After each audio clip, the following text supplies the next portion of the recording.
반갑습니다. 그 마이크를 꼭 사용해야 그 유튜브 보시는 분들 때문에 전달이 되겠죠? 예. 아이고 우리 당원 주로 다 당원들이시죠? 네. 예, 반갑습니다. 사실 제가 요즘 지역위원회를 많이 다닙니다. 뭐 인천, 뭐 성동구, 뭐 또 저기 안성도 가고 당 대표보다 제가 많이 다닙니다. 그런데 특이한 현상이 이렇게 시당 행사다 이래서 그렇습니다만 사실 요즘 정의당 그 지역위원회 행사를 가면은 민주당, 진보당도 오고 시민단체도 오고 이런 무당파도 오고 이게 최근에 많이 변한 거예요.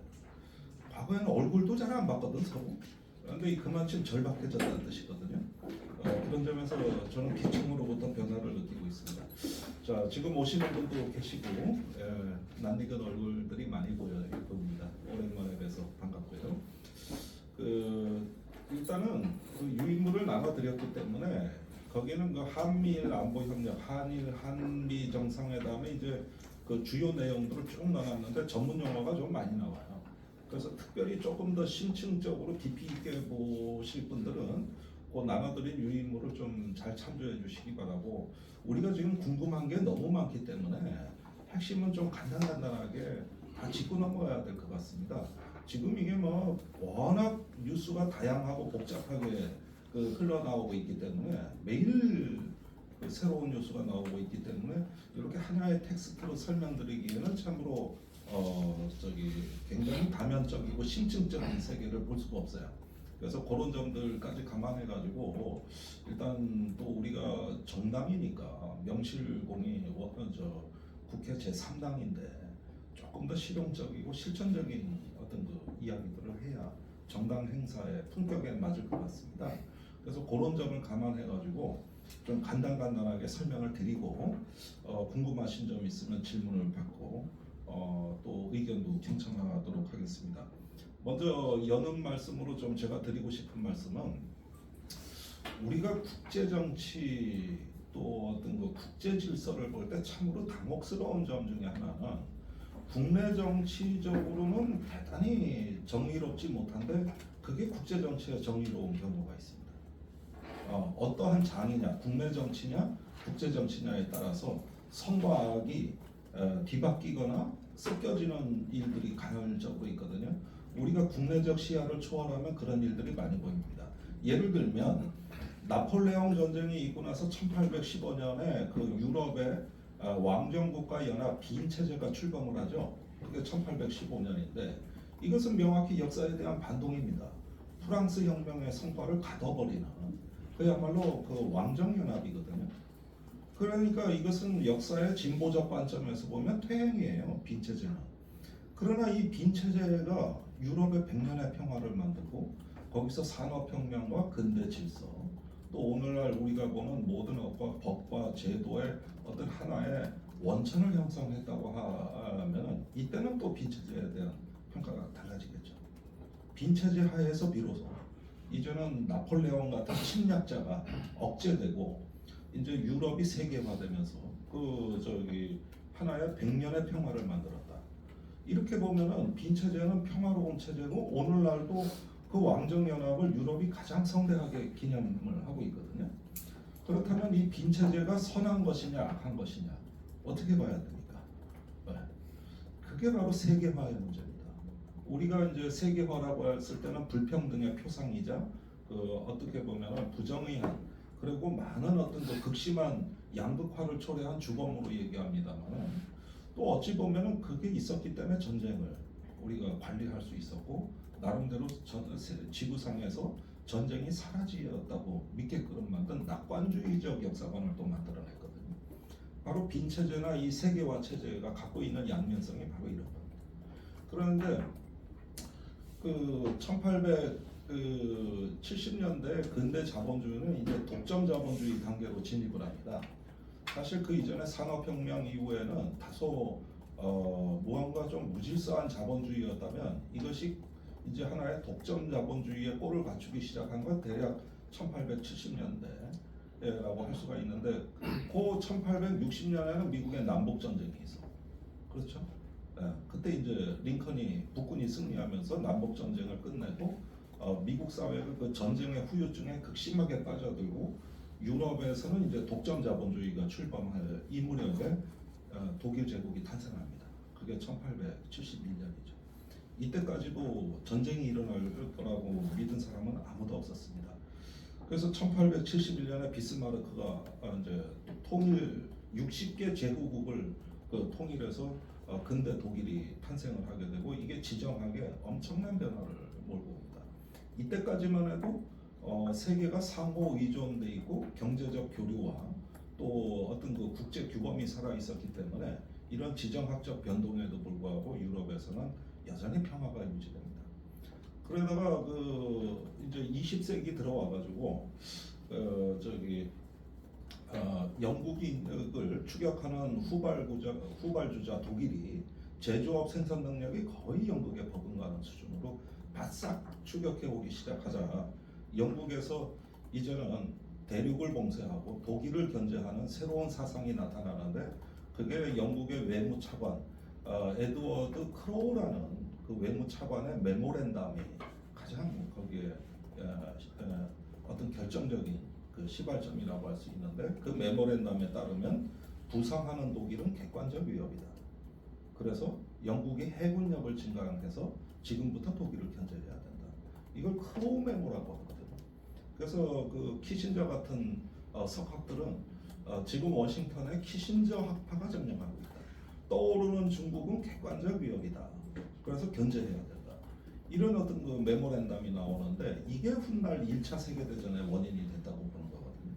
그러니까 이 크로우 메모가 나오고 나서 그 영국이 본격적으로 보호무역주의를 채택하는 것이죠.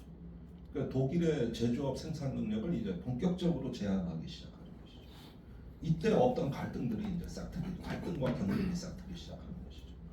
그리고 그것이 1차 대전의 배경을 이루고 있다. 그러니까 세계대전은 오스트리아 황태자가 세르비아 청년한테 암살당해가지고 그것이 하나의 트리거가 됐다고 그러지만은 이거는 뭐냐면은 이런 어떤 밀폐된 방안에 유증기가 가득 차 있는데 여기에 누군가 성냥불 하나 라이터불만 키면은 이 전체가 폭발하는 겁니다. 하나의 트리거 역할을 한 것은 그 사건이 맞지만 이것은 이미 안에 가득 유증기가 차 있다는 것은 그 당시에 석탄과 상품이 다 자유롭게 교류하던 유럽 질서에 균열이 가해졌다는 거거든요. 그러니까 1차 대전에 저는 전쟁의 주범이 보호무역주의라고 봅니다. 높은 관세와 경제 공세 이게 바로 전쟁의 주범이에요. 2차 대전 때는 어땠느냐? 1930년대 대공황을 겪고 이제 선진 그 제국들이 자본주의 제국들이 극심한 혼란에 빠지죠. 그러면서 이제 그 시대의 처방은 무엇이었냐? 바로 보호무역주의입니다. 그때 미국이 독일에 물린 관세가 40%까지 상품 무역에 대한 관세가 이제 이렇게 1차 대전 이후에 어느 정도 이상주의가 등장하고 그래서 윌슨 대통령이 국제사회 자유의 이상을 확산하면서 그 윌슨주의가 지금 윤석열 대통령의 가치와 이념이에요. 이게 바로 이상주의에서 나온 단어들이거든요. 그래서 국제연맹을 만들었고 국제연맹을 만들어서 거기서 그 자유롭게 교류하고 상호 의존하는 세계를 꿈꿨죠. 그런데 대공황을 겪고 다시 장벽을 세우고 보호무역주의를 실현하면서 이제 높은 관세가 말을 하기 시작했는데 이것이 바로 균열인데 또 한 번 밀폐된 방안에 유증기가 가득 차기 시작합니다. 여기에 이제 트리거를 달게요. 그리고 1944년경에 그 일본이 만주 사변을 이제 1937년에 겪고 중국 대륙을 침략한 이후에 1944년에 마지막 결정적 작전이 진주만 폭격인데 이거는 왜 일어났느냐? 그때까지만 해도 조선을 식민화했지만 일본을 미국이 불량국가라고 생각하지 않았어요. 또는 깡패국가, 불량국가라고 생각하지 않았는데 왜 둘이 전쟁을 한 것이냐 이거죠. 그것은 곧 1940년대 들어와가지고 일본에 대한 경제공세가 시발점이었습니다. 그러니까 이제 석유 금수 조치를 취한 것이죠. 이렇게 되면서 일본이 생존의 위협을 받고 이제 동아시아 해양에서 미국의 주도권을 뺏기게 된다는 위기의식이 싹 트면서 도전장을 내민 것인데 미친 듯이 전쟁으로 폭주해버리게 되는 것이죠. 그게 1944년에 진주만 기습 공격이. 그러니까 저는 모든 전쟁의 주범은 보호무역주의라고. 이 보호무역도 필요할 때 약소국이나 제3세계 또는 어떤 경제적으로 불리한 나라가 스스로의 생존을 위해서 나름대로 자국의 노동자와 시민을 보호하기 위한 보호무역주의가 아니고 강대국이 먼저 선도하는, 강대국이 주로 세계적인 경제적 상호의존과 국제기구의 규범을 갖다가 도전하면서 만드는 보호무역주의, 요걸 얘기하는 거예요. 그러니까 이런 점에서 보면은 우리가 지금에 와서 지난 100년의 역사를 돌이켜 봤을 때 일단 자국 우선주의가 생겨나고 어떤 호혜 평등한 관계의 훼손이 나타나고 거기에 도전이 있으면 또한 장벽이 세워지는 세계. 이게 바로 모든 전쟁의 시작점이었고 항상 그 역사의 교훈은 지금까지 일관되게 관통해왔다. 저는 그렇게 생각합니다.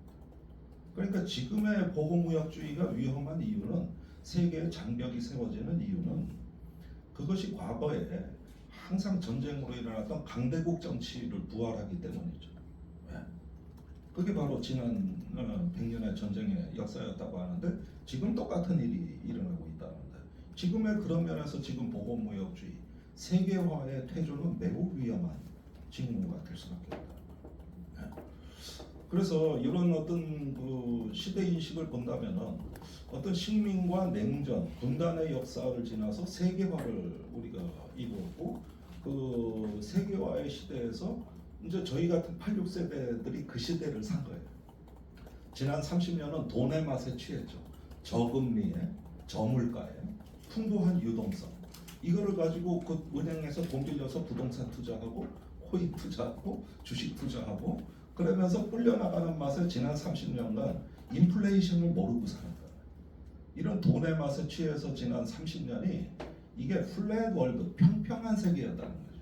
이게 밀턴 프리드먼이 얘기하는 평평한 세계라는 개념이거든요. 그런데 지금 평평한 세계에 장벽이 세워진다. 그러니까 장벽 있는 세계, 월드죠. 월드. 이거 좀 뭐 쓰면서 해도 되나? 그러니까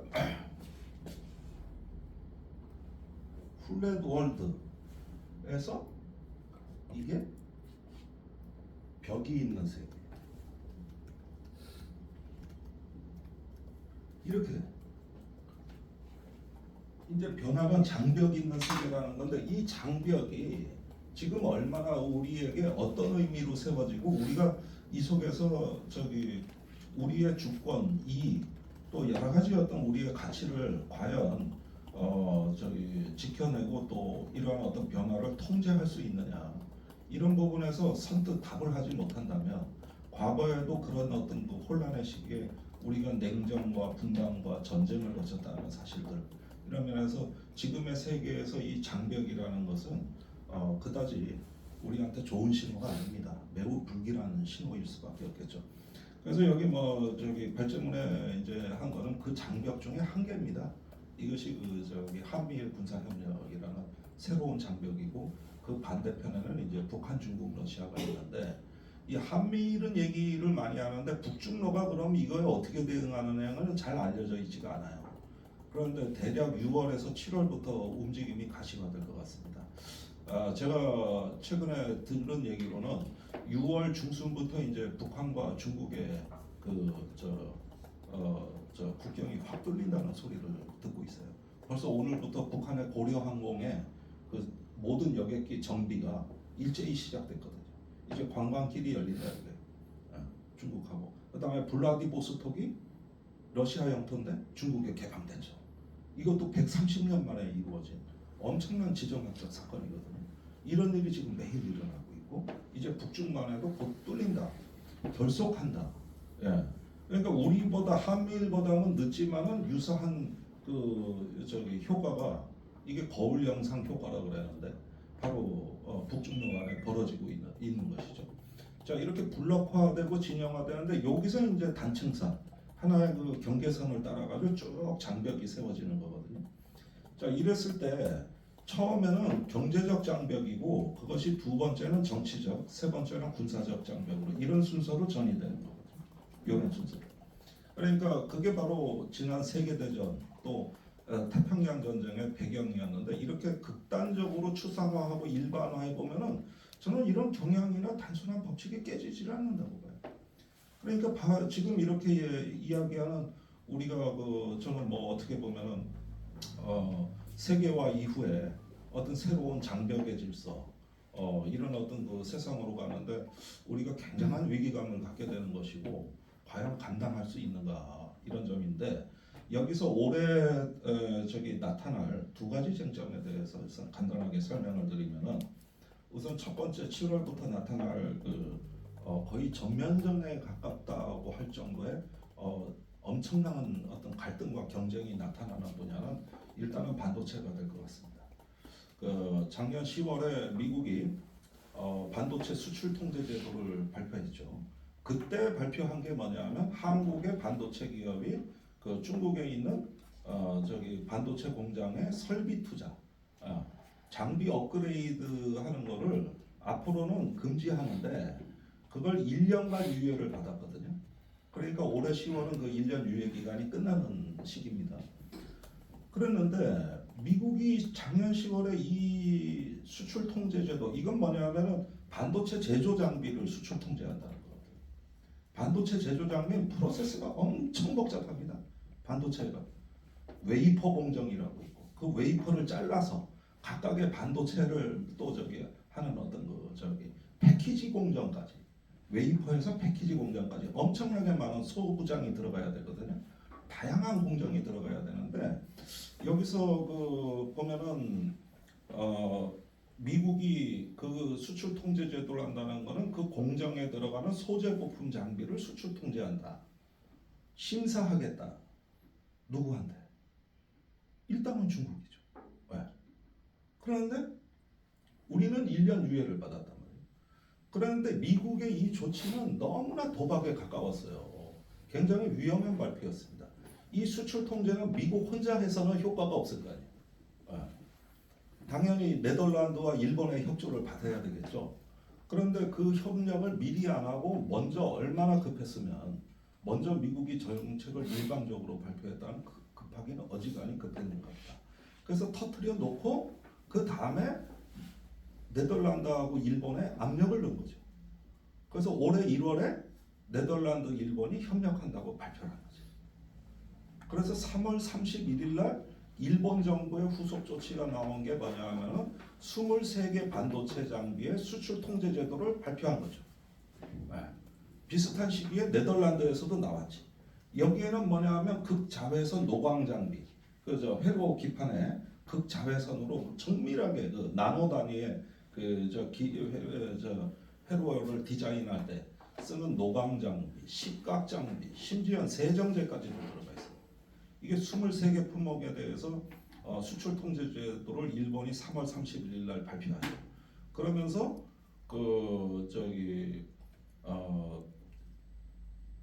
이게 반도체 소부장이 일본이 연간 중국에 100억 달러 정도 수출을 합니다.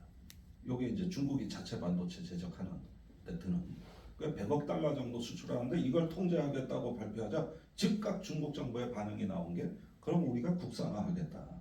그게 우리가 2019년에 아베 경제 침탈을 할 때하고 비슷한 양상인 거예요. 그때 막 일본이 화이트리스트 배제하니까 우리가 소부장에 돈 쏟아붓겠다. 해서 성과가 많습니다. 그 현상이 중국에서 일어난 거예요. 그래가지고 300억 달러 투자 계획이 발표가 되는 거죠.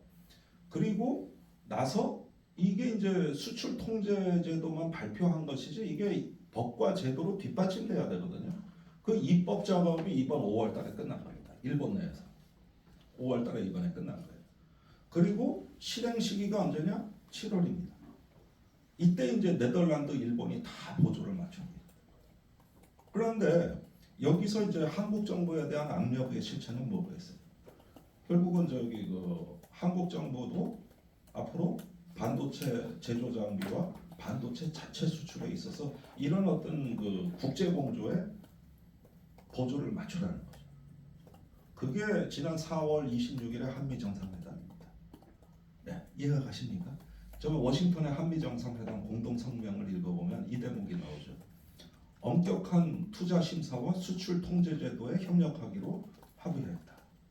이게 그 공동 성명에 나오는 정확한 표현입니다. 그러니까 그 앞에 이게 반도체 핵심 광물이라고 앞에 써 있어요. 그러니까 이번에 윤석열이 미국에 가서 합의해 준 건 그거죠. 그러니까 그걸 합의하고 오니까 기시다가 헐레벌떡 한국에 쫓아온 거지. 두 가지 이유였습니다. 반도체하고 오염수 방류 문제였습니다. 근데 반도체가 어지간히 급한 거예요. 그러니까 대략 올해 7월이면은 중국에 대한 디지털 봉쇄, 반도체 봉쇄에 있어가지고 핵심 국가들의 단일 대우가 탄생한다. 단일 대우가 탄생하게 된다. 그리고 그런 와중에 중국 정부가 미국의 메모리 반도체 마이크론을 갖다가 이제 저기 수입 심사를 하겠다는 거 아니에요? 예. 그러면은 메모리 반도체를 생산하는 나라가 미국에서 마이크론이 중국에 수출 못하면은 대체제가 어디밖에 없겠어요? 삼성하고 SK밖에 없죠. 예. 그러면 여기서 수출이 늘겠지. 그러니까 이번에 한미 정상회담에서 얘기한 거는 중국이 마이크론을 끊어버리면 한국의 삼성하고 SK가 그만큼 공백을 메우기 위해 중국에 수출하는 거를 하지 말라는 거 아니에요. 이게 윤석열 대통령이 미국 가려고 출국하기 직전에 터진 뉴스지. 파이낸셜 타임즈. 그렇잖아요. 그리고 미국 가서 공동성명에는 수출 통제에 협력하기로 양 정상이 합의했다. 이 선언문이 딱 뺏겨버린 거죠. 그러니까 그러고 나서 귀국을 할 때 일본의 기시다가 이 소식을 들었겠지. 이런 합의가 이루어졌다는 거. 그러면은 저기 수출 통제 전선에서 빠져나가 있던 한국이 들어온 거거든요. 그래서 급히 합의하라는 거죠. 그래가지고 이 공급망 그 부분에 대한 협력이 이제 시작이 됐는데 그때 윤석열 대통령이 나온 말이 뭐예요? 일본의 소부장 업체하고 협력해서 반도체 생태계를 구축하겠다. 어떻게? 일본 히로시마하고 후쿠오카에다가 삼성전자가 투자해서 반도체 팹리스를 만들고 같이 연구 개발을 하고 일본 소부장 업체를 끌어들이겠다. 이렇게 얘기하는 거죠. 이 이면에는 이제는 중국에 대한 반도체 단일 대우에 한국이 맨 앞에 서겠다는 사실상 서약이 있었다는 뜻입니다. 이 얘기가 이렇게 보면 이해가 가시죠. 그 전반적인 어떻게 진용이 짜여지는 게 이해가 가죠. 자, 그리고 이때 미국의 제이크 설리반 백악관 안보보좌관이 4월 27일 날 브루킹스 연구소에서 1시간 정도 연설을 하는데 반도체에 대해 언급한 대목은 정확히 이렇게 되어 있습니다. 미국 이외 장소에서 최첨단 반도체가 생산되는 것은 경제의 가장 큰 위험이다. 미국 이외는 어디요? 한국하고 대만이죠.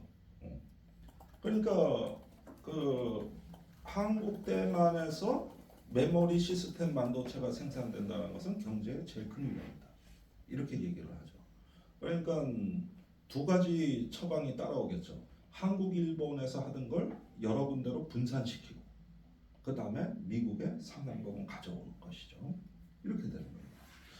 그러니까 이런 면에서는 일본이 중국과 한국이 중국과 협력하는 대체제로서의 일본의 존재가 한국에 전달이 돼야 되는 거고 이렇게 막 한미 정상회담 합의했을 때 그걸 확실하게 낚아채서 붙여버리겠다는 이런 어떤 의지가 없었으면 저렇게 빨리 올 수가 없는 거예요. 그러니까 반도체 전쟁은 이미 시작된 전쟁인데 그것이 우리가 눈으로 확인하게 되는 시점은 대략 올해 7월 이후 요때부터 이제 터진다. 그런데 이번에 G7 정상회담이 열렸는데 G7 정상회담에서 합의된 것은 뭐냐면 굉장히 어정쩡한 합의지만 여기서 제가 제일 주목하는 부분 그 굉장히 깁니다. 제가 읽는데 사흘 걸렸어. 엄청나게 긴데 이번 G7 정상선언에는 우리도 참고할 게 많아요. 기후변화, 청정에너지, 노동복지, 또 LGBTQ, 성소수자 보호, 여성 권익 옹호 이런 게 굉장히 많이 들어가 있어요. 그러니까 어떻게 보면은 우리가 이런 어떤 장벽 있는 세계가 아니라면 어떤 서구에서 얘기하는 국가 간의 진보적 가치에서도 상당히 참고할 거는 의외로 많더라고요. 전부 윤석열 대통령이 싫어하는 내용이 잔뜩 실려 있어요. 앞으로 여성가족부 못 없애. 그거 안심하셔도 돼. 또 청정에너지 이런 것도 윤석열 대통령이 참 싫어하시는 분야죠. 노동은 어떻습니까? 노동 양극화 뭐 이런 얘기 무지하니 많이 나와. 꼭 정의당 성명서 같아요. 그랬는데 우리가 흔히 미국이다 뭐 G7이다 이런 걸 서구 세력이라고 이렇게 그냥 단순하게 퉁쳐서 보지 마시고 자세히 보면 사실 미국이나 G7 정책에서 우리가 의외로 참고할 게 많아요. 그런 면에서는 오히려 적극적으로 동참해야 되고 이게 바로 보편적 가치예요. 근데 윤석열 대통령은 이런 얘기 쏙 빼고 보편적 가치가 어떻고 세계 시민이 어떻고 이러고 돌아와서는 이런 얘기를 안 하신단 말이에요. 문제가. 네. 그러니까 그 보편적 가치에 좋은 게 많아요. 그런데 거기에 반도체에 대해서 얘기한 부분이 이렇게 돼 있어요. 말이 좀 어려운데 이거 한번 잘 들어보세요. 경제적 강압에 의한 조정 플랫폼을 만들기로 합의하였다. 난 처음에 국내 언론이 이거 별로 뉴스를 안 쓰길래 이게 왜 언론에 안 나오지? 그런데 이제 조금 나오더라고요. 굉장히 중요한 대목이에요. 경제적 강압에 의한 조정 플랫폼을 신설하기로 하였다. 여기서 얘기하는 경제적 강압은 뭡니까? 중국이 미국의 마이크론 반도체를 끊어버립니다. 이 구매력을 가지고 강압을 했다. 그 다음에 옛날에 사드 보복 기억나시죠? 2016년에 그때 한국의 화장품, 가전제품, K-팝, 뭐 드라마, 그냥 초토화됐죠. 그거 회복 안 되고 있지 지금. 그러니까 이런 게 경제적 강압이다. 호주에 와인하고 석탄을 끊어버렸죠. 중국이 안 사지. 이것도 경제적 강압이지. 그다음에 발트 삼국, 리투아니아, 에스토니아, 라트비아 이 발트 삼국이 대만하고 수교를 했다고. 그러니까 중국이 리투아니아하고 무역을 끊어버리고 제재를 해버렸지. 이런 게 한 8건 정도 있습니다. 옛날에 일본이 2009년에 중국인 선장을 구금해버리니까 히토류 수출을 안 해버렸지. 이것도 강압이에요. 그러니까 이런 것들이 그동안에 계속되어 왔는데 이런 경제적 강압이 있을 때 이제까지 개별 국가가 대응을 한 거를 앞으로는 어떻게 G7 정상하고 여기 참여국들이 모여서 공동 대응한다. 이걸 하고요. 그러면은 한미 정상회담 때 우리 보고 반도체 팔지 말라 그랬잖아요. 그거는 우리더러 그냥 직접 압력을 넣은 거라면은 이거는 뭐냐면 그런 일이 있을 때 이제 각국이 다 공동 대응하자. 그러니까 다 안 팔기로 담합을 해야 되는 거지. 그런 뜻입니다.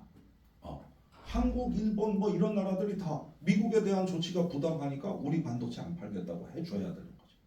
이 뜻이에요. 이 뜻이 경제적 강압에 대한 조정 플랫폼을 신설한다. 이게 이 뜻이다. 그런데 이게 발표되니까 그러니까 22일 날 이게 발표됐잖아요. 그러니까 23일 날 무슨 일이 일어났어요? 중국에서 그동안 보안 심사하던 마이크론 반도체를 오늘부로 수입 금지한다. 그러니까 그래 할 테면 해봐. 할 테면 해봐. 공동 대응하겠다고? 그래? 그럼 뭐 한번 해보지 뭐. 이렇게 나간 거야. 이게. 그래가지고 23일 날 반도체 전쟁이 벌어진 이겁니다.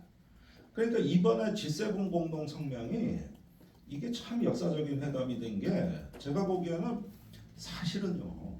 이 원래 미국의 반중전선의 단일 대우 구축이 반도체를 빼놓고는 나머지 분야가 시원찮았어요. 거의 G7의 이 반중전선이 붕괴되고 있었다고. 보십시오. 작년 11월에 독일의 숄츠 총리가 폭스바겐, 지멘스 대기업들 100명을 데리고 중국 방문했죠. 그리고 지난달에는 또 누가 갔어요? 프랑스의 마크롱 대통령이 이번에 또 기업인들 수십 명 데리고 중국 갔지.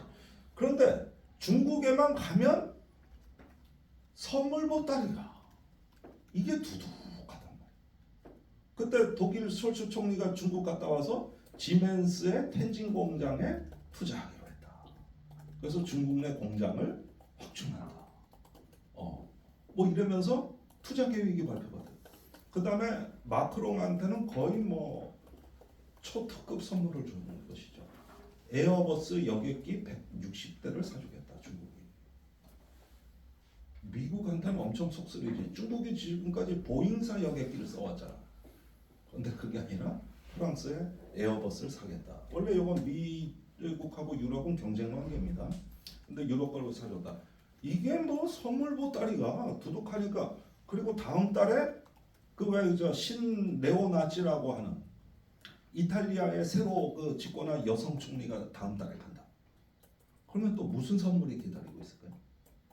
그러니까 이렇게 팍팍 구매력을 앞세워 가지고 이걸 갖다 유럽을 공략을 해버리니까 유럽에서 우리 탈중국 못하겠다. 우리 대기업에서 난리를 친다. 중국하고 공급망 끊을 수가 없다. 그러니까 폰덴 레이언이라고 폰덴 라이언인가 그 여성 있어요. 유럽연합의 집행위원장. 그 여성 TV 자주 나오는 분이 있어요. 이분이 뭐라고 얘기했냐면 지난 3월 말이에요. 요때 우리는 중국하고 탈중국 안 한다. 디커플링이 아니라 디리스킹이다. 탈위험을 한다는 뜻이다. 그러니까 요 얘기는 중국하고는 아주 제한된 분야만 통제를 하고 나머지는 반협력하겠다. 그래야 우리 대기업 산다. 저기 디커플링이 되면 공급망 분리가 되면은 당장 첫 해 유럽연합의 GDP가 2% 줄어듭니다. 굉장히 크죠. 그 다음에 유럽에서 중국의 제일 의존도가 높은 나라가 어디냐? 독일이에요. 독일의 대중무역 의존도가 제일 높은데 독일 GDP가 9% 줄어드는 거. 그러지 않아도 힘들어 죽겠는데 우크라이나 전쟁도 이거 감당하라고 그러니까 우린 디커플링 안 한다. 디리스킹이다. 첨단 기술만 요것만 이렇게 통제하면 된다. 이래가지고 이게 탈중국도 아니고 뭐가 뭔지 모르면서 유럽은 각 국가별로 실속은 차리겠다고 선언을 해버린 거예요. 그러니까 이제 서둘러서 그 미국의 저 제이크 설리반 보좌관이 우리 정상회담 한 다음 날 4월 27일 날 브루킹스에서 똑같은 말을 하는 거죠. 좁은 구역에 높은 담장을 세우겠다. 나머지 허허벌판에선 중국하고 같이 놀겠다. 이렇게 얘기를 했는데 문제는 그 좁은 담장, 그 저 좁은 구역의 높은 담장, 그 안에는 한국의 핵심 품목이 다 들어가 있단 말이에요. 반도체 2차 전지 다. 그러면은 미국이나 유럽에는 디리스킹이 우리한테는 디커플링이 되겠지.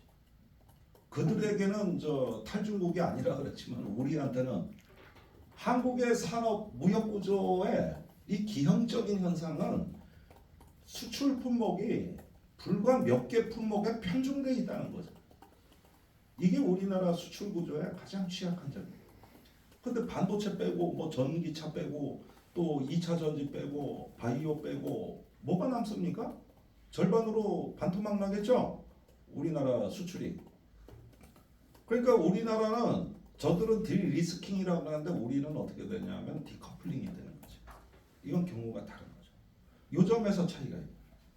그런데 이번에 G7 때 보니까 막 도장 찍고 사진 찍고 하는 걸 보니까 이게 이제 남의 일이 아니라 올 여름부터 실제로 이런 것들이 다 실행 시점에 들어가는 이런 국면이 오는 건데 여기서 이제 한국 정부의 그 결정적인 선택이 기다리고 있습니다. 오늘 그런데 저기 외신에서 먼저 보도가 나왔는데 여기에 대한 윤석열 정부 입장은 참 무책임한 답변입니다. 기업이 알아서 할 거다. 정부는 입장이 없다는 거거든요. 아니 자기가 가서 수출 통제 다 하부해주고 사진 찍고 그러고 이 이야기는 기업이 삼성하고 SK가 알아서 할 거라고 입장 내버렸어요. 외신에다. 국가가 무정부 상태. 지금 이 국가가 주인이 없어 주인이. 그래서 삼성 SK가 어떡하라고 그러면 어떡하라는 얘기예요. 근데 이게 어떻게 삼성 SK만의 문제입니까? 아시다시피 시안에 낸시 플러시 그 삼성 공장 거기 시안에 있는데 거기에 우리가 삼성만 가 있습니까? 거기에 소부장 업체들 다 따라 있잖아요. 그러니까 우리 중소 중견 기업들하고 만들어진 생태계 자체가 나가 있는 거예요. 그러니까 이 문제가 재벌 기업의 문제만이 아니라는데 문제가 있고 그 고용의 파급 효과나 이 경제에 미칠 영향 같은 경우는 지금 그렇게 가늠이 안 되는데 툭하면 영업사원 1호다 뭐다 하는데 정말 무책임한 여기에 대해서 이제 입장이 없는 거예요. 없어요. 못 냅니다. 어떻게 내겠어요? 팔지 않겠다 그러면 국민들한테 얻어맞을 거고 팔겠다 그러면 미국한테 얻어맞을 거고 아주 중간에 딱 끼어들었어요. 이러지도 못하고 저러지도 못하고 그리고 이제 뒤로 업체의 압력을 넣는 것이죠.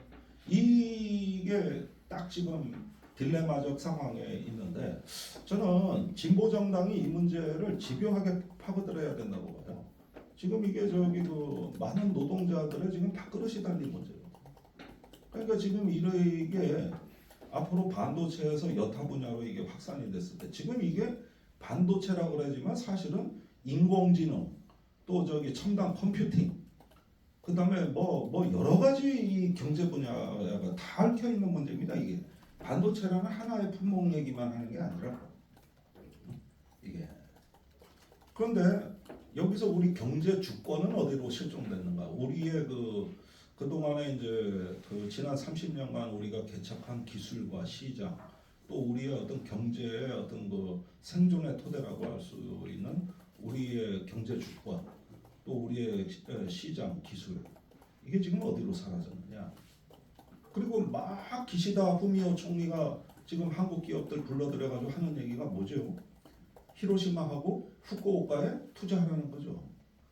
그리고 이런 난리가 난 통에 더 엽기적인 얘기가 이제 여기서 쌍으로 등장하는 게 대만 위협론이에요. 지금 미국에서 매주 발표되는 그 싱크탱크들 보고서 보십시오. 또 상원 청문회에서 무슨 얘기가 나오고 있느냐? 대만 해협의 이제 임박한 파고 하나의 어떤 전쟁의 어떤 분쟁의 열점으로 이제 피할 수 없다는 일종의 숙명론이 등장을 해버린 것이죠. 그래서 이제 날짜까지 봐봐. 2021년에 필립 데이비슨 인도 태평양 사령관이 상원에서 뭐라고 증언했냐? 6년 안에 대만에서 전쟁이 일어난다. 그래가지고 2027년까지 전쟁이 일어난다. 날짜까지. 그러니까 그 다음에 나온 얘기가 캘리포니아 주의 미 하원 의원이 세미나 나와서 한 얘기가 중국이 대만에 쳐들어오면 대만은 제일 먼저 대만에 있는 TSMC 반도체 공장부터 폭파시켜라. 중국에 넘어간다. 이 얘기를 해버린 거죠. 또 불과 얼마 안 되네.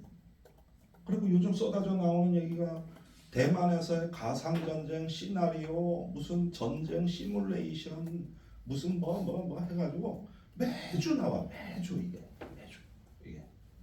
그런데 여기에서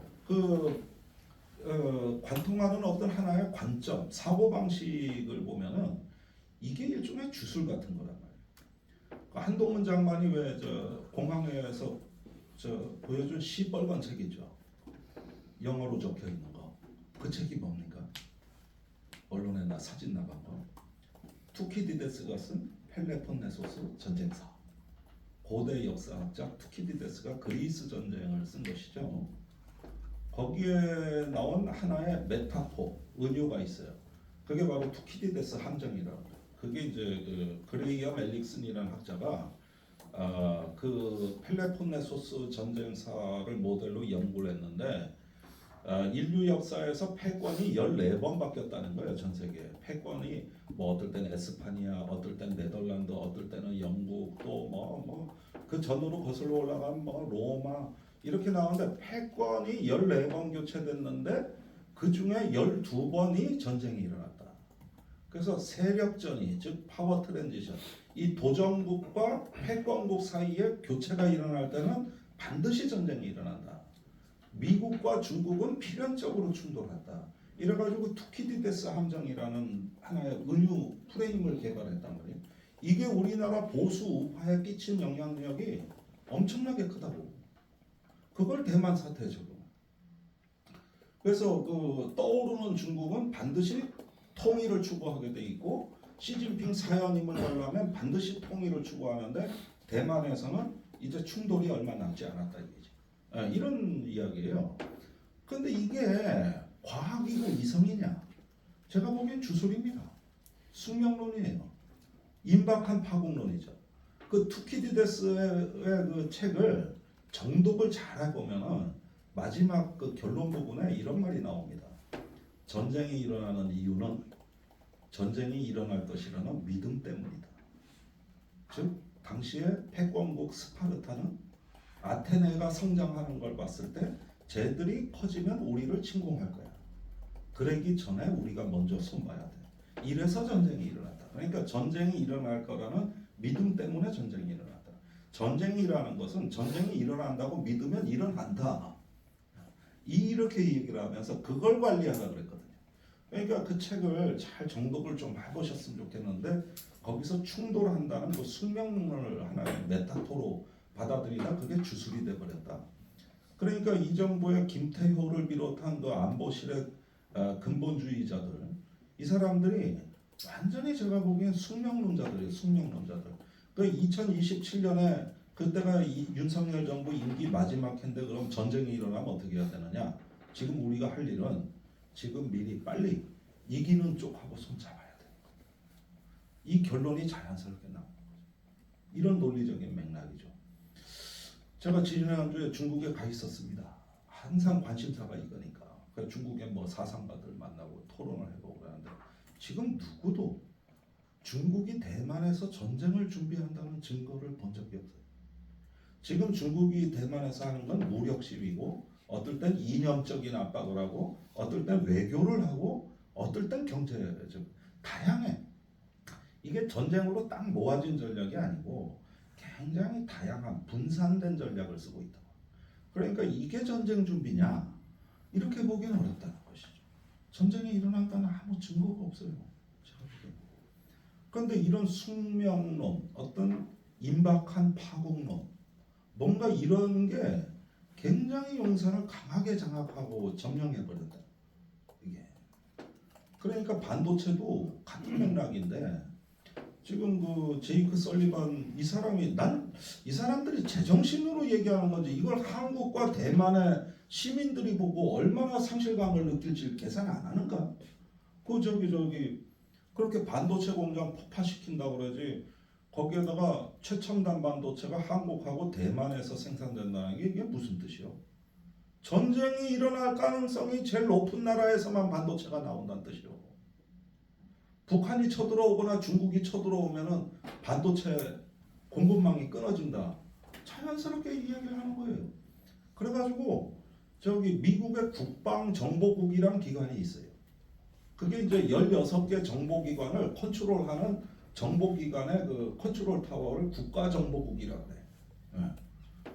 그래서 그 저기 거기에 그 국장이 이제 헤인즈 국가정보국장이 지난주에 뭐라고 얘기했느냐? 그렇게 인위적으로 어떤 지정학적인 현상 변경에 의해서 반도체가 공급망이 끊겼을 때 세계 경제에 1년에 1조 달러의 피해가 예상된다.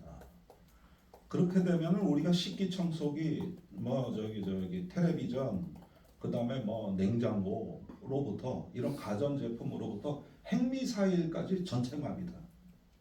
반도체가 없어요. 이렇게 이야기를 한단 말이에요.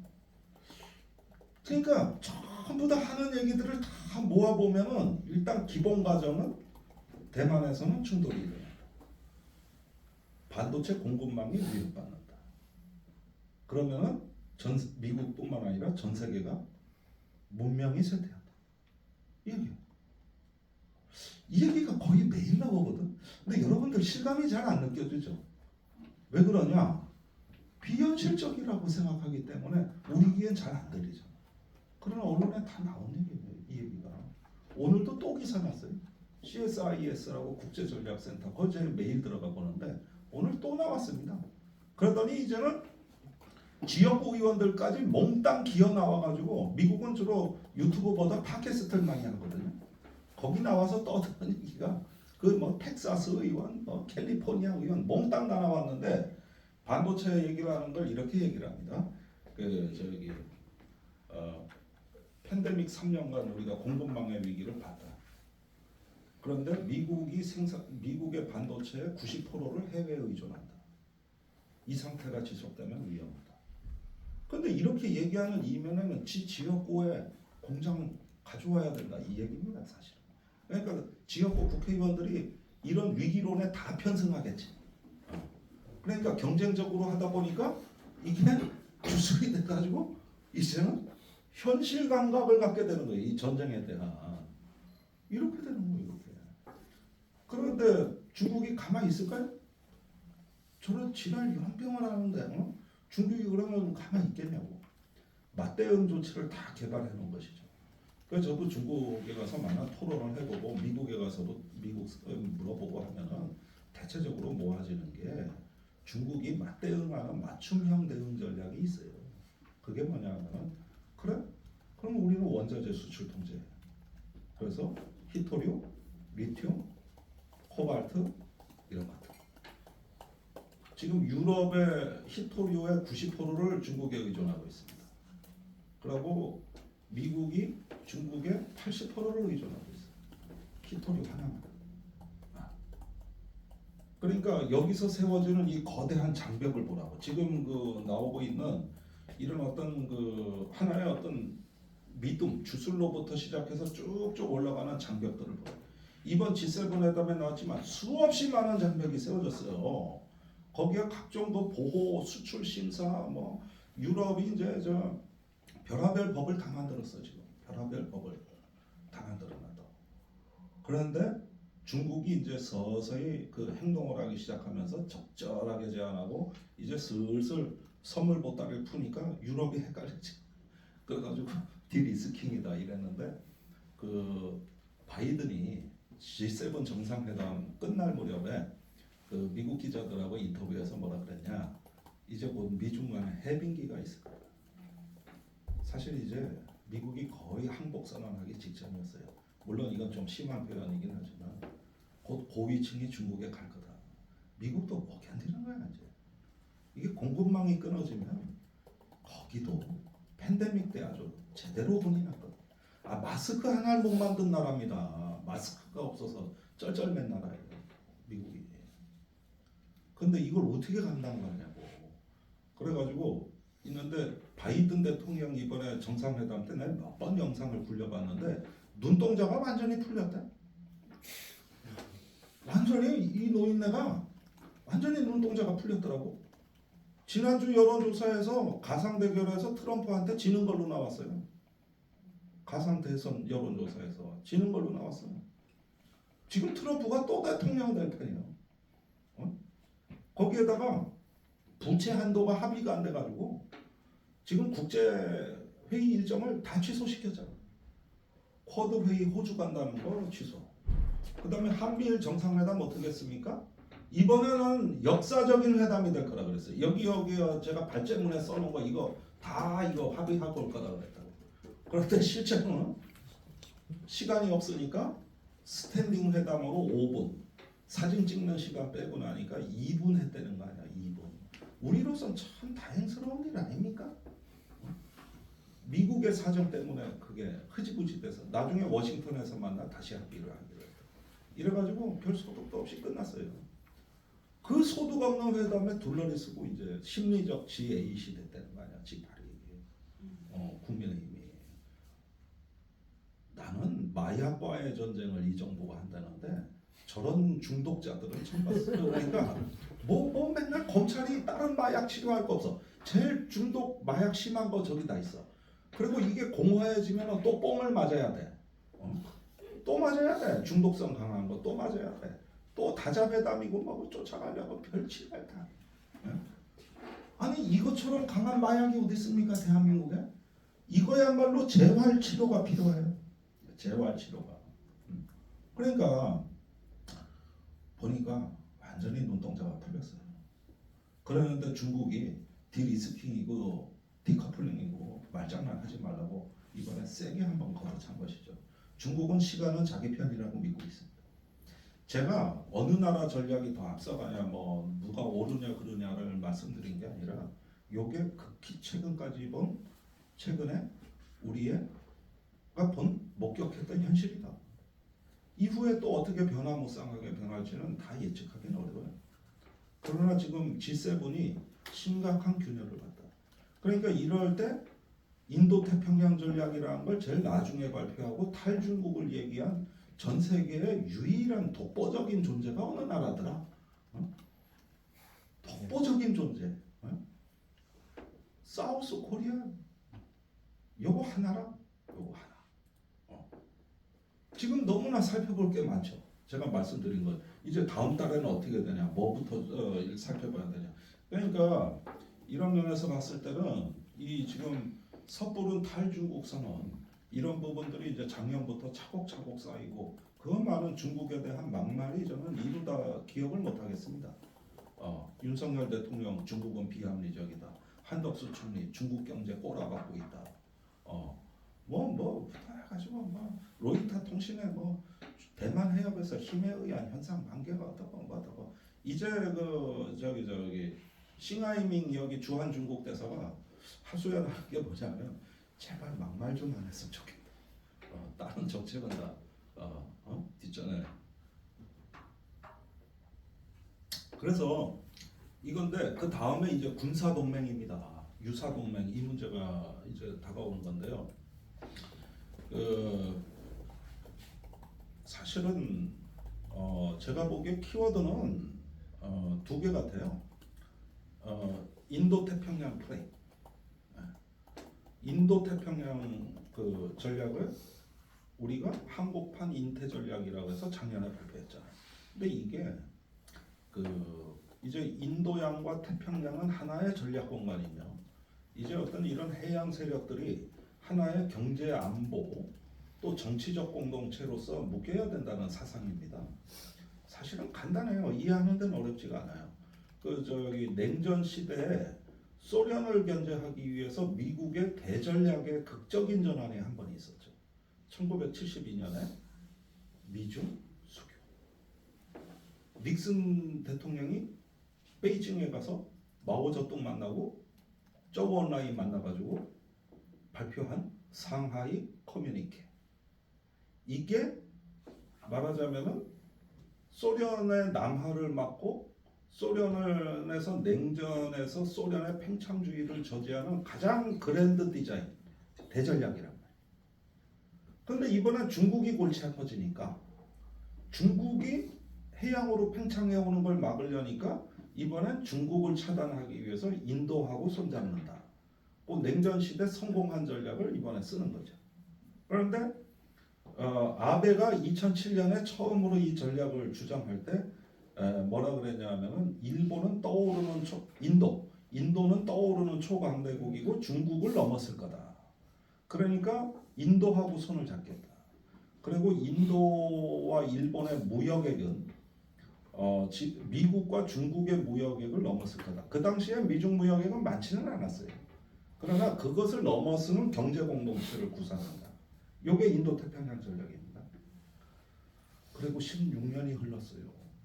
한번 결산해 볼까요?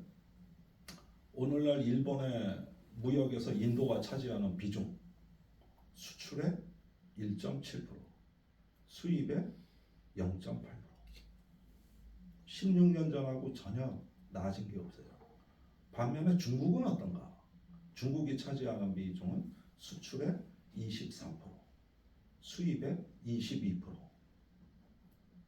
어떻습니까? 변한 게 없죠. 무슨 인도 태평양 전략에 인도가 없어. 거기에다 인도의 비동맹 노선은 여전히 요지부동이고 이번에 우크라이나 전쟁 때 러시아하고 협력해버렸죠. 그러니까 거기서 깨져버린 거예요. 그러니까 붕어빵에 붕어 웃고 인도 태평양 전략엔 인도가 없어. 이게 지금 그 인도 태평양이라는 실체입니다. 그러니까 인도 태평양은 존재하지 않은 실체가 없는 사상이에요. 근데 이것도 주술이야. 이것도 마치 중국의 남하를 저지하는 게 인도와의 동맹을 맺는 거. 이걸 갖고 생각을 하거든요. 이제는 인도의 그 전략이 예나 지금이나 한때 중국에 대한 두려움 때문에 일본하고 손잡았던 건 사실이지. 회의도 자주 했고. 그러나 비동맹 노선은 그대로 유지된다. 이렇게 돼버리니까 지금 16년이 지난 지금에 와서도 인도 태평양은 존재하지 않는 실체가 없는 사상이거든. 그러니까 이런 것들이 주술이 계속 들어오는 거지. 아까 얘기했던 뭐 임박한 파국, 인도 태평양 이런 자유의 연대 이런 것들이 이제 들어오는 것이죠. 그러다 보니까 지금 우리가 앞으로 겪게 될 상실과 또 그 어떤 박탈감, 그 다음에 가보니까 신기루였다, 가보니까 무지개였다, 그리고 탈중국 선언을 미리 해버렸다. 지금 정부는 탈중국 선언을 안 했다고 또 발뺌을 해요. 그럼 작년에 최상목 경제수석이 한 얘기는 뭡니까?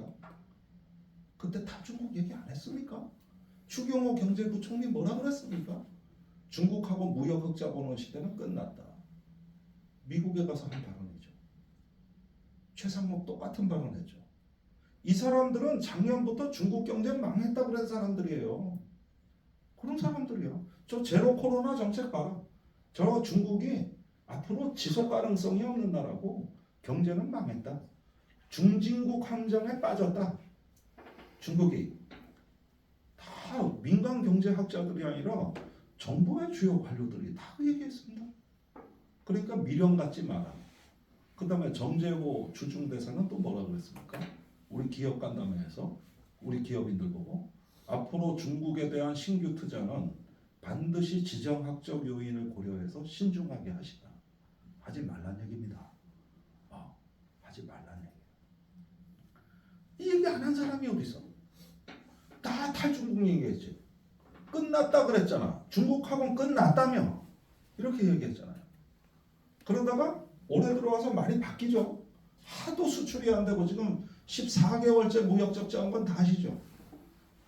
이게 몇 개월만 더 지속돼봐. 지금 원화 가치 계속 떨어지고 있죠.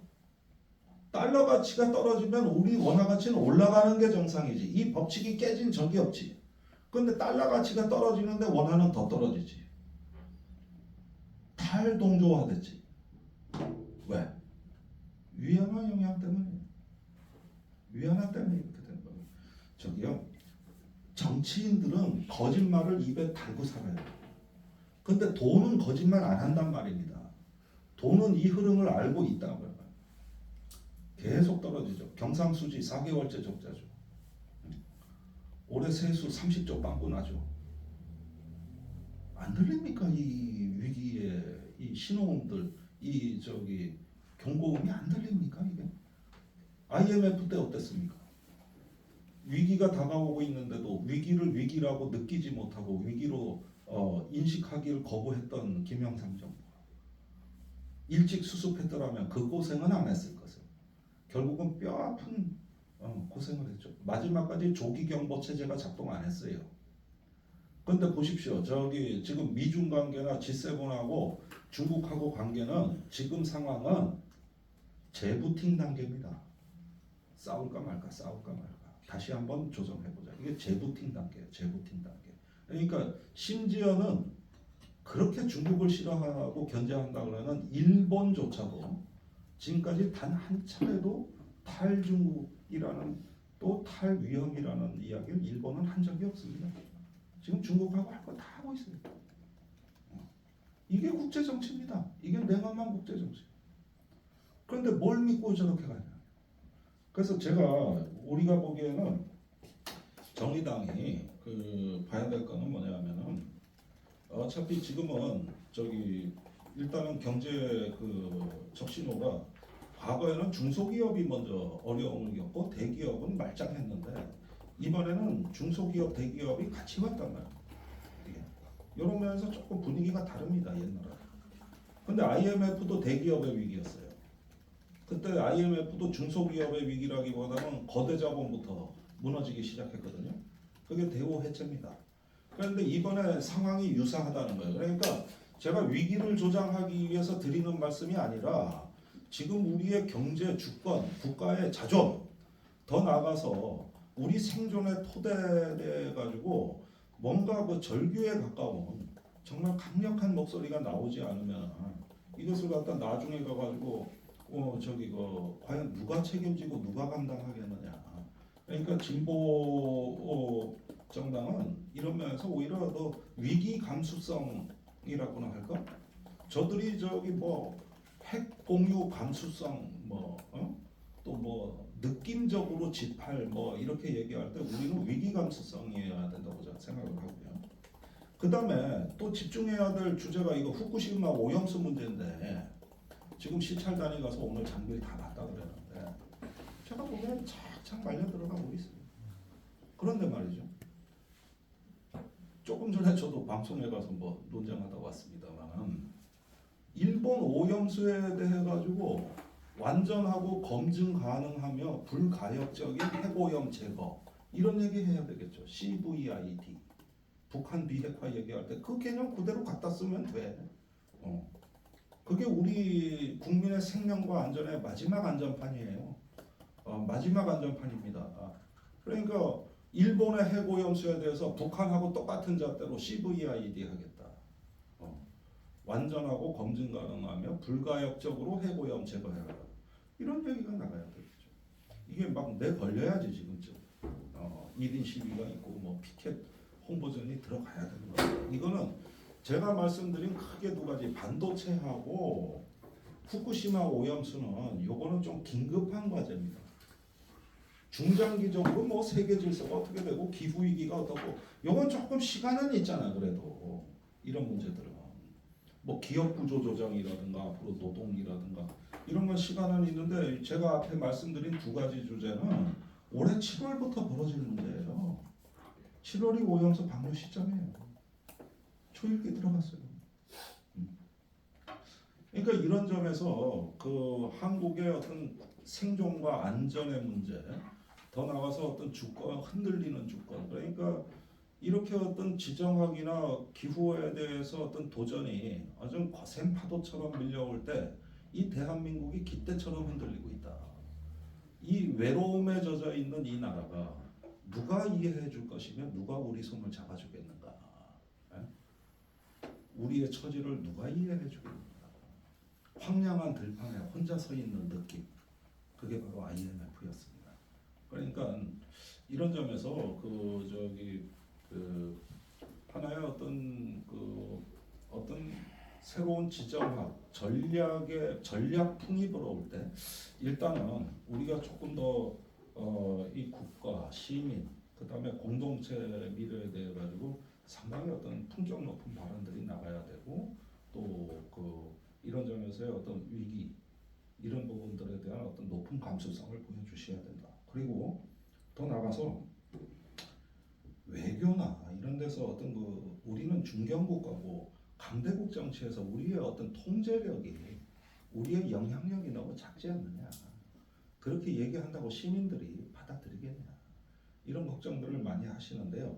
지금은 다들 불안하기 때문에 그런 거예요. 불안하기 때문에 확신이 없고 불안하기 때문에 그런 건데 이런 불안감이 이제는 상실감으로 바뀌고 그 상실감이 절망감으로 바뀌고 또는 분노로 바뀌고 이런 경로는 분명히 앞으로 옵니다. 어떤 식으로든 온다 이거예요. 어디서 터질지는 나도 잘 모르겠어요. 부동산이 터질지 가계부채가 터질지 지금은 하도 리먼 브라더스 사태 이후로 모든 나라의 정부가 은행도 장악하고 또 뭐 무슨 환율도 빨리빨리 개입하고 이래가지고 IMF 같은 급작스러운 위기는 안 터져요. 워낙 안전장치들이 많아요. 이번에 실리콘밸리 은행 파산할 때도 얼마나 빨리 개입을 했는지 그 리먼 브라더스 같은 위기로는 바로 한 거예요. 그런데 말이죠. 가랑비에 옷이 졌습니다. 가랑비에. 그러니까 여기에서 이제 현대적 21세기형 국가 복합재난 이런 부분들에 대해 가지고 우리가 시민들에게 경종을 울리면서 이런 것들이 쌓일 때 어떤 우리가 어느 날 스스로 굉장히 상실과 박탈의 시대, 불안의 시대를 가게 된다는 것들은 이런 부분들에 대해서 좀 앞서서 높은 인식을 보여줘야 되지 않을까. 저는 그런 면에서 사실 걱정이 많습니다.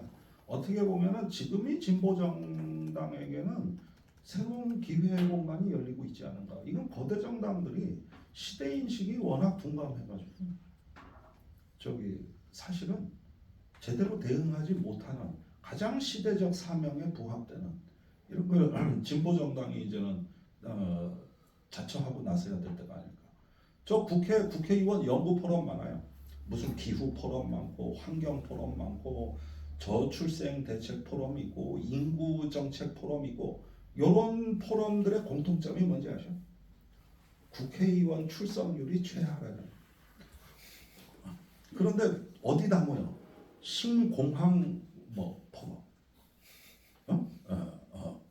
뭐 또 저기 저 지역의 산업단지 포럼, 또 뭐 저기 저 친환경 도시 건설 뭐 이런 데는 축사만 40분이요. 축사만. 근데 지금 기후 위기하고 인구 포럼 있잖아요. 지금 하도 출석을 안 해가지고 대부분 만들면 2년을 못 버텨요. 아무도 안 와요. 아무도. 국회의원들 안 와요. 그거 다 우리 놀이터예요. 진보 정당이 다 먹어야 될 이겁니다. 그래서 저기 혹시라도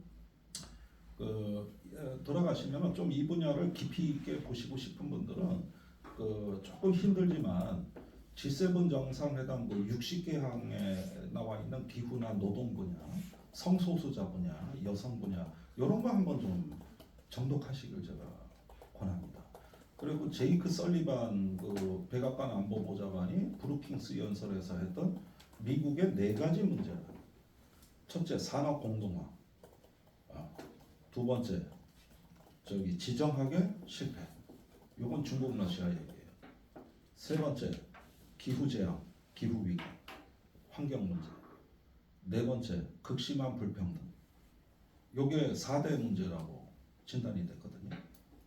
그런데 여기서 설리반의 얘기는 신자유주의가 이 4가지 문제의 솔루션을 못 낸다는 거예요. 신자유주의에 의하면 모든 성장은 좋은 것이고, 근데 보니까 모든 성장이 좋지가 않더라는 거예요. 그래서 신자유주의 신화부터 벗기자 이렇게 이야기를 하면서 처방들이 나오기 시작하는데, 문제는 설리반의 문제는 뭐냐면은 이 4가지 문제는 미국 혼자 푸는 문제가 아니라는 점을 강력히 강조했었어야 된다는 것이죠. 이 4가지 문제를 어떻게 미국 혼자 풉니까? 전 세계적 협력이 없이 어떻게 풀겠습니까? 그런데 사실 처방은 미국 우선주의로 나왔어요. 난 진단은 잘 됐다고 보거든요. 근데 처방이 좀 이상해.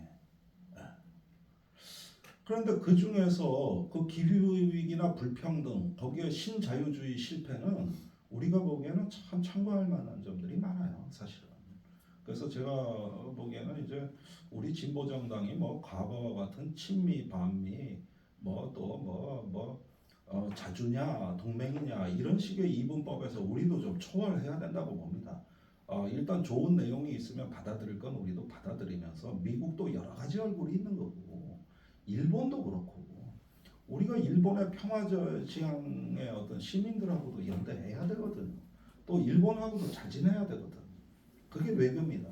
그러니까 이런 면에서 조금 사고를 유연하고 개방적으로 열어두시고 이런 어떤 그 세계적인 담론에서 그들이 이야기하는 보편 가치도 일부는 우리가 눈여겨보고 같이 함께 해야 될 점이 굉장히 많다. 그런데 이걸 미국 우선주의로 풀겠다는 데는 동의할 수 없다. 이런 식의 어떤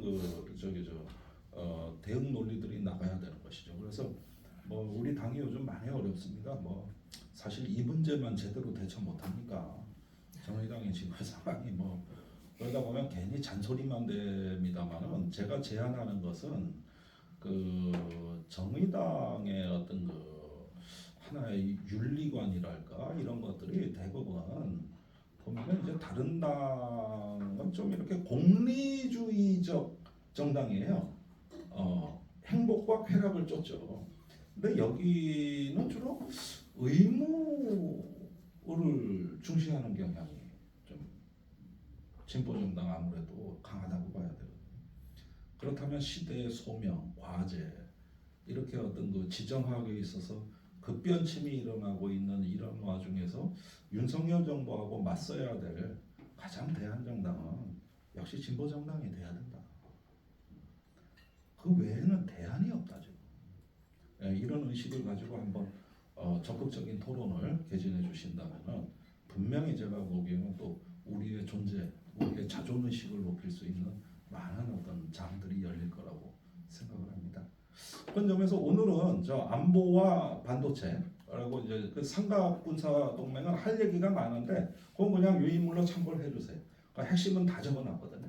그래서 한번 보시고 미진하거나 궁금한 게 있으면 의견도 좀 제시해주고 질문도 받고 하겠습니다. 제 발표는 이것으로 마치겠습니다. 감사합니다.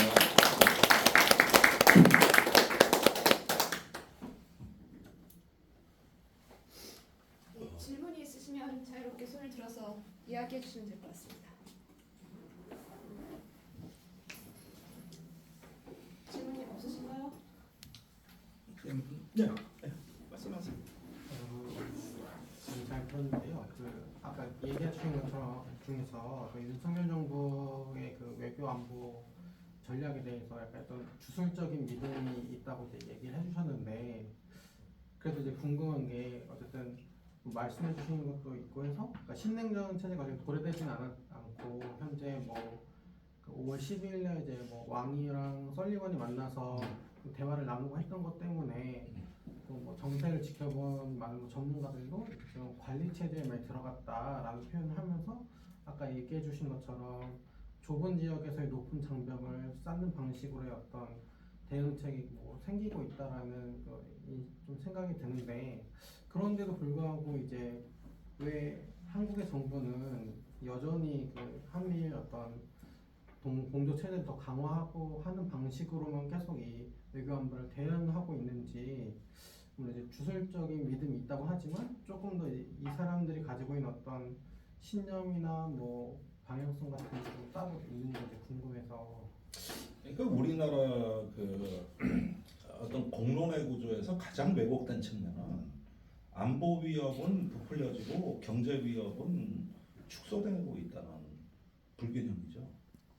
사실은 안보 위협은 총 맞아 죽을까봐 걱정하는 거고 경제 위협은 굶어 죽을까봐 걱정하는 거거든요.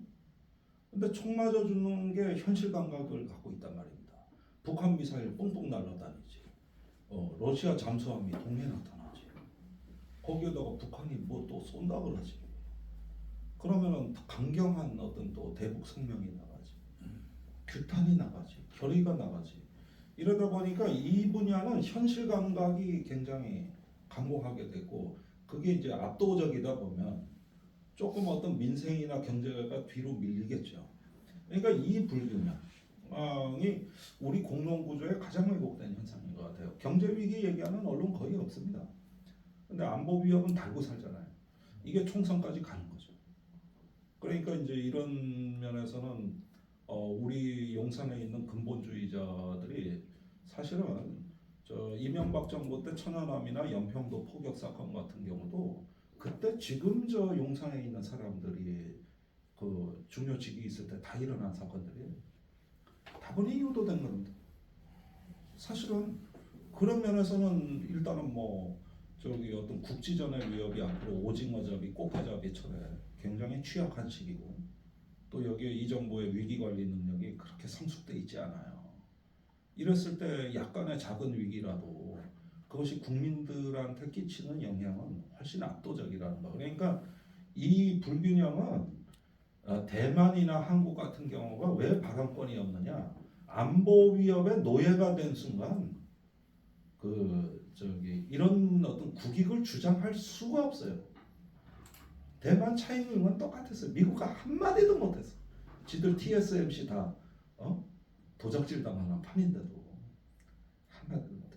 그 맨날 중국이 쳐들어온다. 그러니까 이게 안보 위협에 대한 거죠. 그걸 전면에 내세우면은 나머지가 다 죽어버리는 것이죠. 그래서 아마 이게 내년 총선 때까지 굉장히 기승을 부릴 거기 때문에 저는 그런 운동을 한번 제안해보고 싶습니다. 이게 미국의 진보 단체들은 이럴 때 어떻게 대처했는가? 그 치킨 호크 운동 같은 거 있어요. 호크 독수리라고 주장하는데 사실은 치킨이다.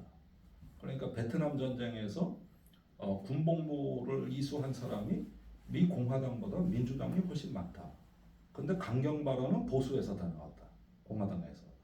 그래가지고 의무를 해태하면서 강경 발언하는 사람. 우리로 얘기하자면은 재산 신고가 한 50억이 넘어가고 병역은 면제됐거나 아니면 보충력으로 특례로 마치고 그 다음에 어떤 강경 발언을 많이 하는 이 세 가지에 다 해당되는 사람이 한번 리스트 뽑아 보십시오. 그러면 재밌는 현상이 나올 겁니다. 청와대 거의 전원이 들어갈 거죠.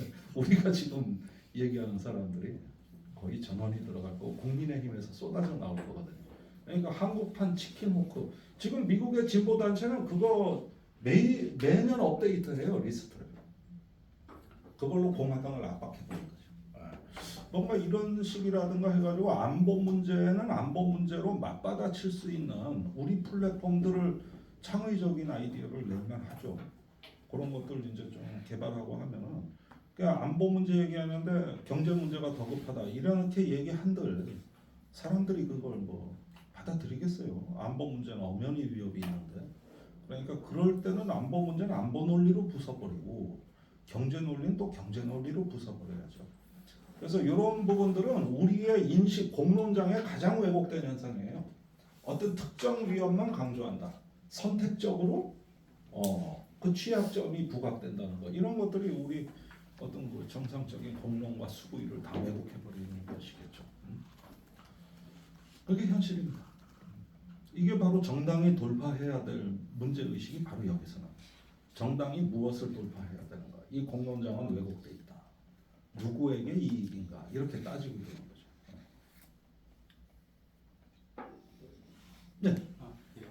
한 가지 궁금한 점이 아까 이제 그 반도체 관련해가지고 삼성이나 SK 같은 이제 재벌 기업이 본인들에게는 줄 때 이익이 되는 상황이 아닌데 손해가 막심한 상황인데 가만히 있지 않을 것 같거든요. 아까 약간 무정부적인 상태다. 뒤로 뭐 기업들에게 압력을 행사할 거다 이렇게 말씀하셨는데 구체적으로 정부와 기업 간에 그런 뭐라 그럴까요? 입장의 차이 마찰이 있을 것 같은데 그런 부분이 앞으로 어떻게 전개될까 예, 그게 이제 조금 우리가 단수 높게 봐야 되는 건데 저는 경제하는 보수와 전쟁하는 보수의 분열이 좀 있다고 봅니다.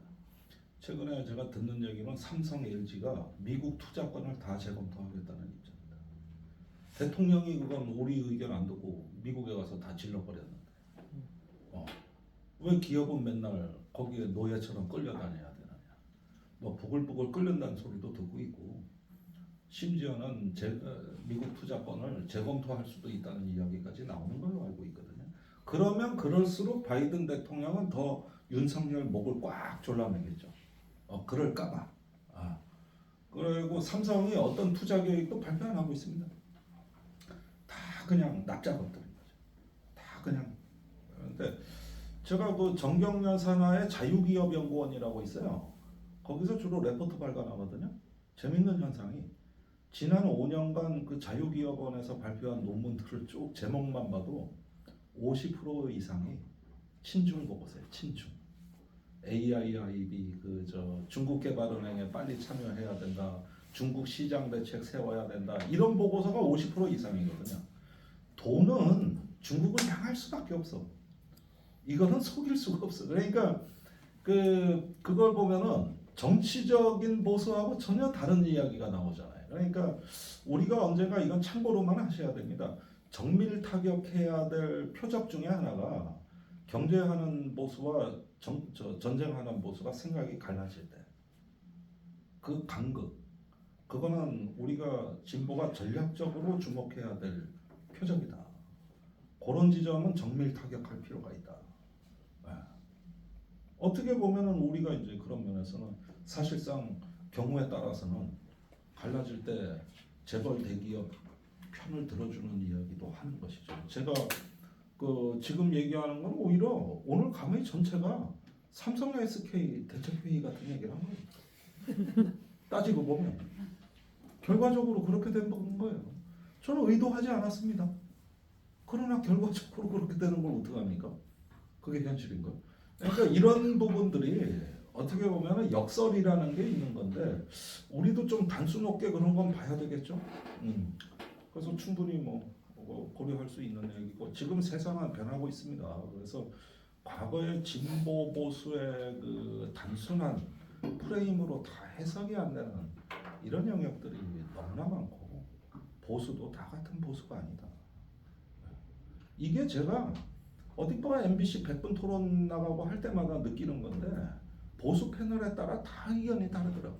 그게 가장 인상적인 대목인데 그러면서 저기 이분들하고 논쟁을 이렇게 하면서 제가 느끼는 것은 어떤 면에서는 윤석열 고립화도 한번 시도해 볼 만하겠다. 합리적 보수들과 함께 하면서 윤석열 좀 고립화도 한번 언젠가 시도할 만할 것이다. 저는요 단언컨대 국민의힘이 설령 정권 재창출을 2027년에 한다 하더라도 윤석열 청산 작업은 들어갈 거라고 봅니다. 네.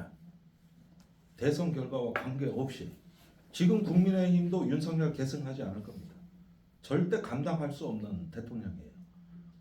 윤석열이 꿈꾸는 세상, 일본의 식민 지배는 합법이고 우리는 거기에 그런 결론에 도전할 수밖에 없고 독도에 대해서 망언을 일삼아도 우리 정부는 항의하기가 어렵고 시민들은 그냥 묵묵히 굴욕을 감수해야 되고 중국하고는 디커플링 되는 세상. 이게 윤석열이 꿈꾸는 세상이라면은 당장 국민들 3분의 1은 그런 세상에서 못 살아요. 어떻게 견딥니까? 정치적인 성향을 떠나서 말이지 당장 국민의 3분의 1은 그런 세상에서 못 삽니다. 그리고 최근에 와가지고 나는 제일 특이하게 보는 현상이 종교계가 맨 앞줄에 서 있더라고. 시국미사, 시국법회 난리도 아니더라고. 근데 이제 카톨릭이나 이런 데 초청을 제가 많이 받거든요. 그래서 계속 그 의문을 풀려고 하는 거지. 옛날에 촛불 집회가 뭐가 있고 광장이 열릴 때는 종교인들은 맨 나중에 나왔어요. 그러면 우리가 광장으로 이제 신부님들, 수녀님들 올 때 박수 쳐주고 이랬거든. 그런데 지금은 그분들이 맨 앞줄에 있더라고. 오히려 그 차이가 어디서 된 거냐. 그래서 주로 카톨릭하고 이렇게 대화를 많이 해보면 이런 생각이 있더라고요. 우리의 존엄, 우리의 자존과 정신이 침략당했다고 생각하고 계시더라고요. 그러니까 이런 문제에 민감한 종교인들이 굉장히 사실은 거칠어지셨어요. 굉장히 거칠어지셨더라고요. 안 그럴 것 같은 분들이. 그래서 요즘은 어떤 존재 문제를 고민하는 종교인들이 의외로 맨 앞줄에 이렇게 해서 우리를 이끌고 있다는, 저는 이게 좀 낯설어요 사실은.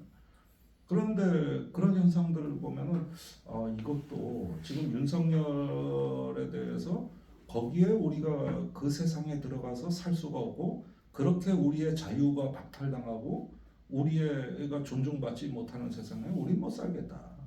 이걸 종교인들이 더 빨리 느끼더라고요. 저는 우리 국민들 3분의 1이 그럴 거라고 봅니다. 그러니까 윤석열의 핵심 지지층 30% 빼고 나면 나머지는 제가 보기에는 이제 이런 문제들이 심각해지면은 사실은 견딜 수가 없어요. 모든 논의는 하나로 집중될 겁니다. 안보 위기. 그거밖에 저 사람들은 탈출구가 없다. 그래야 굴욕적 동맹 외교나 한미일 군사 유사 동맹도 다 합리화되는. 이제 그 문제로 모아질 겁니다. 이게 아마 전체적인 트렌드가 그렇게 형성이 되고 있고 이게 아마 내년 총선에 아주 결정적인 싸움이 될 수도 있어요.